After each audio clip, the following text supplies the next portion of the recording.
कोण म्हणता कोकणात जॉब नाही, कोण म्हणता कोकणात नोकरी नाही. नोकरी कशा होई? हे जे मिरया विकलास किलोवर ना तर 450-500 रुपये खरंच गेलेले आहेत. तर आज मी मिरया काढतो आहे. आणि बघा ही आमच्याकडे मिरया अशी पिकलेली आहे, म्हणजे ती फळा लाल झाली की मिरया पिकली असं म्हणतात. आणि त्याच्यानंतर ती काढली जातात आणि उन्हात सुकवतात तेल वगैरे लावून आणि ती मसाल्यात वापरतात. काळी मिरी. नोकरी वगैरेचा काय विषय येत नाही. हे मिरया जर विकलास तरी करोडपती व्हायच्या. आंब्याक लावलेली आहे. आता पटापटा मिरया काढते. हे बघा, हे बघा. तर हे बघा मित्रांनो, हे असे लाल लाल झाले की म्हणजे मिरी तयार झाली असं म्हणतात.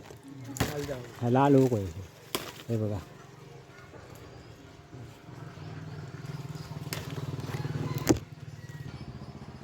तर आता हे सगळे पटापटा मी मिरी काढून घेतो आहे.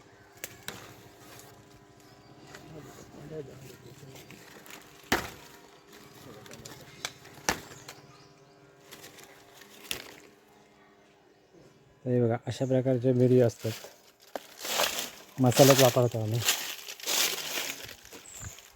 आणि हे बघा मी काढलं आहे थोडे.